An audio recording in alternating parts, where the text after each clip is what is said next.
जिन बच में शंका ना धार, जिन वाणी में शंका मत करो, हो सकता है वो बात आपको समझ में नहीं आई हो।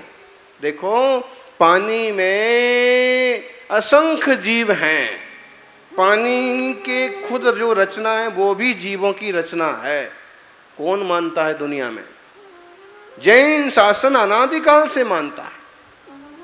ग्रंथों में लिखने वाली बात कहें तो 2-2.5 हजार साल से किताबों में भी लिखा हुआ है, लेकिन एक वैज्ञानिक ने सिद्ध कर दिया, उसमें 30 जीवों की राशि जो उनको पकड़ में आ गई 36,450, वो फेमस हो गए। कोई नहीं कहता है कि भाई जैन शास्त्रों से लिया गया। जिन वाणी में ऐसे रहस्य भरे हुए हैं। पेड़ पौधों में भी चेतना है, जीव है, हजारों सालों से लिखा हुआ है। लेकिन जगदीश चंद्र बसु ने प्रैक्टिकल करके सिद्ध कर दिया, उनके नाम से दर्ज हो गया कि इन्होंने सिद्ध किया पेड़ पौधों में जीव है।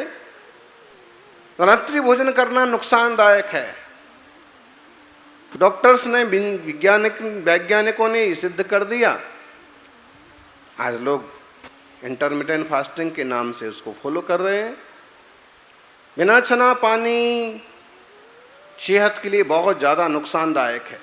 बड़ी बड़ी कंपनियों ने आरओ का आविष्कार कर लिया, करोड़ों की कमाई कर रहे हैं। पानी छानने के तरीके यहाँ सीधा सच्चा था, हैं? गलना लाओ। गलना कैसा होना चाहिए? बोलो ज्ञानी कटारिया जी, गलना कैसा होना चाहिए? हाँ, ऐसा होना चाहिए जिसमें सूर्य की किरणें आर पार ना हो। क्योंकि हमें केवल अपना स्वास्थ्य नहीं देखना है, हमें अपने स्वास्थ्य के साथ साथ वो जल में जो जीव हैं उनका भी स्वास्थ्य देखना है। वो भी ऊपर के ऊपर रह जाएं, छन जाएं और उनको उनकी जगह पर वापस भेज दिया जाए। पानी छानने की विधि भी आजकल सबको नहीं आती है। वो क्या करते हैं, पानी छानते हैं और गलने को वहीं ऐसे निचोड़ देते हैं। अरे जितने जीव राशि कोई आई तो तुमने तो उसको मसल दिया हाथ से, उसको कैसे पलटा जाता है, कैसे डाला जाता है। छोटी छोटी बातें हैं, लेकिन महान पुण्य की फलदायी बातें हैं ये सब। इसके लोग इसको आजकल आप रूढ़ी भी नहीं कह सकते, क्योंकि विज्ञान सिद्ध कर रहा है पानी छानना जरूरी है।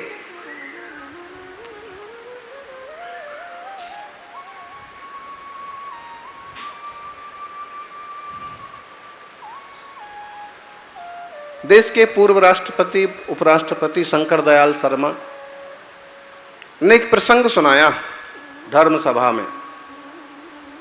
मुनिराज के मंच पर जाना हुआ और उन्होंने कहा कि मुझे एक कहानी घटना याद है कि एक बार इंदौर में और अमुक मोहल्ले में कई लोग जो है बीमार पड़ गए और 1-2 लोग तो मरणासन्न हो गए। सब खोज की गई और देखा कि जैन मोहल्ले में कुछ नहीं हुआ। हम लोग भी जैनों की देखा देखी पानी छान के पीते थे, हमारा कुछ नहीं हुआ, प्रासुक पानी करने वालों का। बाद में जब खोज की गई तो मालूम पड़ा कि जिस पानी की टंकी का पानी सब लोग पी रहे हैं उसमें मरा हुआ कौआ पड़ा है और वो बुरी तरह से, और उसके जर्म से वो पूरा मोहल्ला बीमार पड़ गया। लेकिन जो लोग पानी छानते और उबालते थे उनका कुछ नहीं बिगड़ा। उस दिन से बोले मैंने भी प्रतिज्ञा कर ली कि कभी भी पानी पिएंगे तो छान के पिएंगे, प्रासुक करके पिएंगे। साइंटिस्ट पूरी तरह से जैन धर्म वैज्ञानिक धर्म है।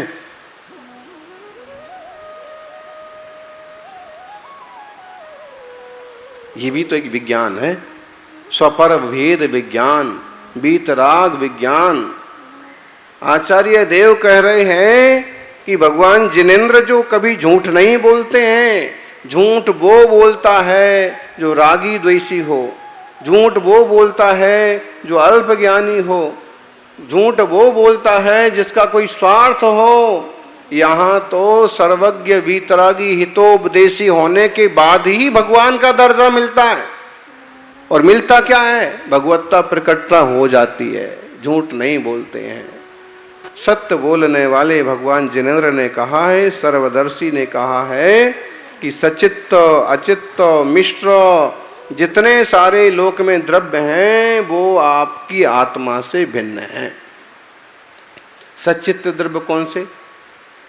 बोलो ज्ञानी छुल्लक जी। सचित्त द्रव्य, सचित्त माने चित्त सहित बच्चे, पत्नी, रिश्तेदार, इनमें जो अपनापन है, बोले ये भी ये आपकी आत्मा से भिन्न है।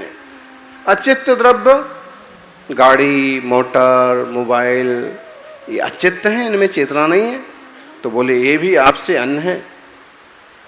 और मिश्र द्रव्य, मिश्र द्रव्य का मतलब सुंदर आभूषण पहने हुए श्रीमती जी वगैरह,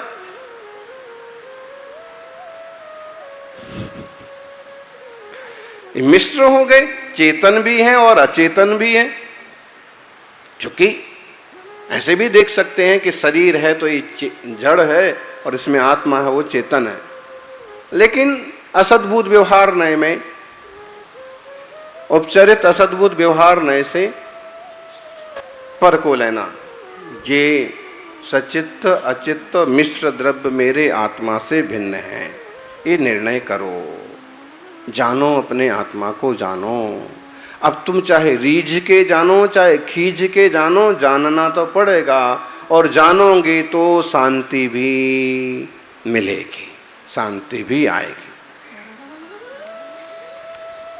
आत्मार्थियों,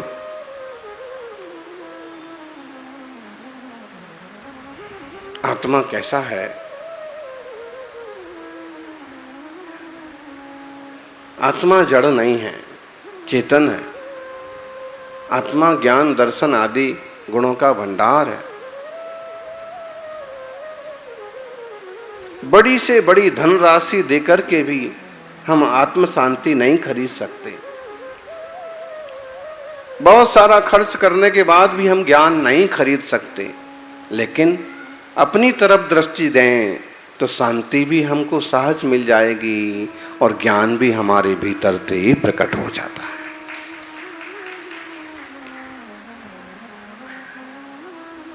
कुंद कुंद स्वामी ने मोक्ष पाहुट की 18वीं गाथा में कहा, दुठठ कम रहियम अणोबमम नाण विग्रहम नित्यम शुद्धम जिणे ही कहियम अपाड़म हवरि सद्दब्बम।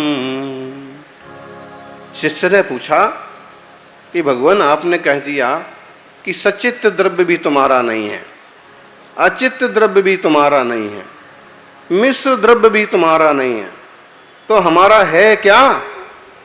बताओ। तो कहते हैं, दुष्ट अष्ट कर्म से रहित अनुपम ज्ञान शरीरी। जिनेंद्र, आत्मा कैसा है? जिनेंद्र का आत्मा कैसा है? गिरीशव का आत्मा कैसा है? ऋषभनाथ भगवान का, वीर भगवान का आत्मा कैसा है? वैसा अपना भी है, ज्ञान शरीरी। आत्मा कैसा है? ज्ञान शरीरी। ये जड़ शरीरी नहीं, ज्ञान शरीरी। बोले 8 कर्मों से रहे, दुष्ट अष्ट कर्म। एक बात समझ में नहीं आती कि कर्मों को दुष्ट क्यों कह रहे। वास्तव में वो तो जड़ है, कमी तो हमारी है जो हमने अपने को उलझाया। दुष्ट अष्ट कर्म से रहित अनुपम। अनुपम मतलब जिसकी उपमा नहीं हो सकती। नाण विग्रहम ज्ञान शरीर नित्य शुद्ध है आत्मा। ऐसा जो अपना आत्मा है वह ही अपना है। ये अपना शब्द कैसे बना, कोई बता सकता है? यूनिवर्सिटी में बैठे हैं अपन, तो आप बता सकते हैं अपना कैसे बना है? बोले अपना मंडप भी अपना ही है महाराज, ये बड़ा वाला हॉल है ना ये भी अपना ही है, ये यूनिवर्सिटी ना स्वर्णम ये भी अपनी है, ये जो है ये है शोरूम है ये भी अपना ही है, हैं? और ये विस्तार क्षेत्र है ना, आ विस्तार क्षेत्र पण अपनो है।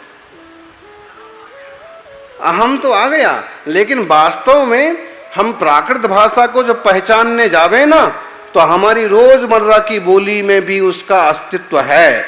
एक शब्द है प्राकृत का, आप देखिए अगर किसी के पास ग्रंथ हो मोक्ष पहाड़ तो 18 ही भी गाथा निकालिए।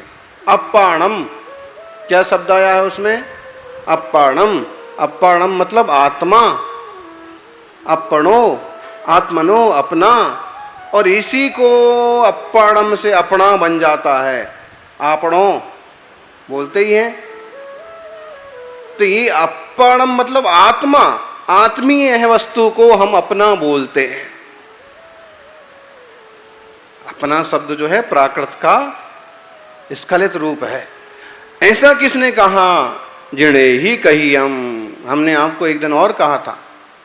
कुछ विद्वान कुछ साधक वो ऐसे कहते हैं किसी मामले में कि भाई ये मेरा चिंतन ऐसा है, मेरा चिंतन तो ऐसा है कि सिद्ध शिला ऐसी है, मेरा चिंतन तो ऐसा है कि अमुक चीज ही सही है। ये यहाँ आचार्य कुंदकुंद स्वामी खुद कहते हैं जिणे ही कहियम, मेरा चिंतन नहीं है, तुम्हारे चिंतन की क्या वैल्यू है भाई? तुमने कौन सा ज्ञान पा लिया? अवधि ज्ञान मनःपरक ज्ञान हो गया क्या? केवल ज्ञान हो गया क्या? या तो शास्त्र के बल से बोलो कि देखो जिनवाणी में ये लिखा है इसलिए हम ऐसी मान्यता रखते हैं। मेरा चिंतन क्या होता है? अष्ट कर्मों से रहित अनुपम ज्ञानमय नित्य शुद्ध अपना आत्मा ही स्वाद्रव्य है। स्वाद्रव्य क्या है जी? अपना आत्मा स्वाद्रव्य है।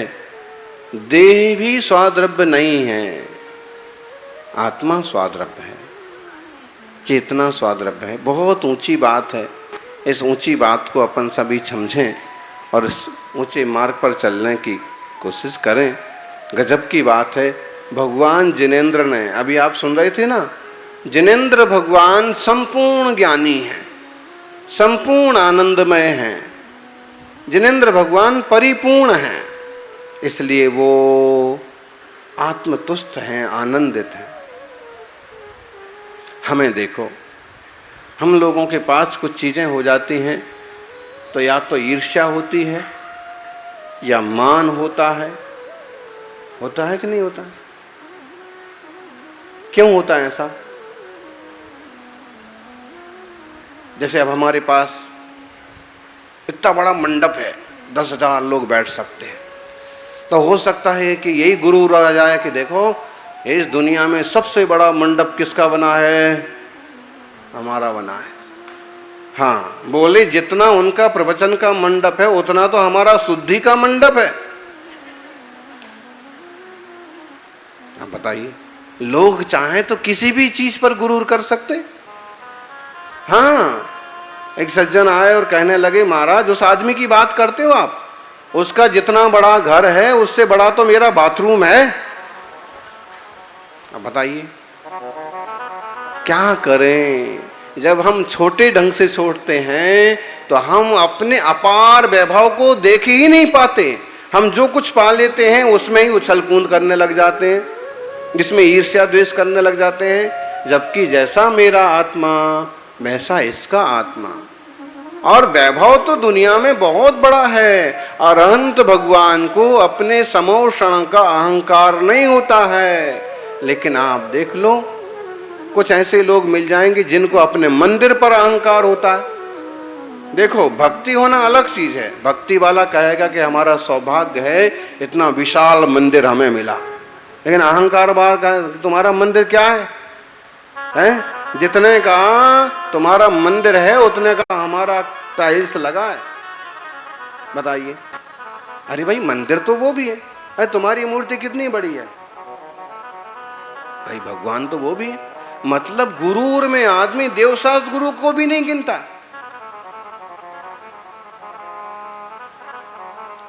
ध्यान रखो, गुरूर की जरूरत नहीं है। जिंदगी में तरक्की करना है तो गुरूर की जरूरत नहीं है, गुरु की जरूरत है। गुरु रहेंगे तो बताएंगे कि भाई फिजूल में दिमाग खराब मत करो, अच्छा किया है तुमने, बढ़िया कलश लिया, बहुत बढ़िया काम किया, लेकिन अब तुम किसी को छोटा मत समझो। हो सकता है धन पैसे से कोई कमजोर है, लेकिन भक्ति में हो सकता है कि अपन से सवाया हो। क्या कह सकते हैं, ये बूढ़ी बूढ़ी दादियां और 10-10 किलोमीटर से आहार देने को पहुंच जाती, बताइए। युवा हो और फिर भी भक्ति हो तो भी अच्छी बात है, लेकिन शरीर अशक्त हो जाता है फिर भी बिना मंदिर के भोजन, बताइए भक्ति है। हो सकता है कि गाड़ी वाले में गाड़ी वाला थोड़ा आलस भी कर जाए तो हम अपनी तुलना किसी से ना करें और किसी की तुलना हम अपने से ना करें।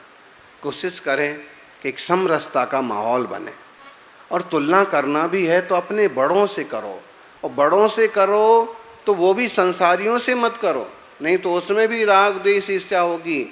तुलना करना है तो अरहंत भगवान से करो, सिद्धों से करो।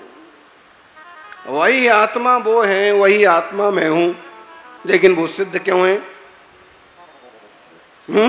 वैसे ही आत्मा जीव द्रव्य मेरा है, ज्ञान गुण मेरा है, ज्ञान गुण की पर्याय मेरी हैं, लेकिन इतना अंतर क्यों?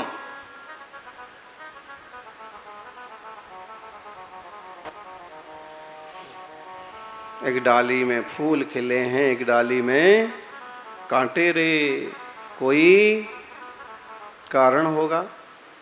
संसार में जो उठापटक दिख रही है, ऊंचा नीचा दिख रहा है, कोई कारण तो होगा। इस कारण का निवारण करने का रास्ता बताती है जिनवाणी। सभी का जीवन संतोषमय हो, आनंदमय हो, जीवन में मंगल ही मंगल हो। जय बोलिए अहिंसामयी सनातन जैन धर्म की।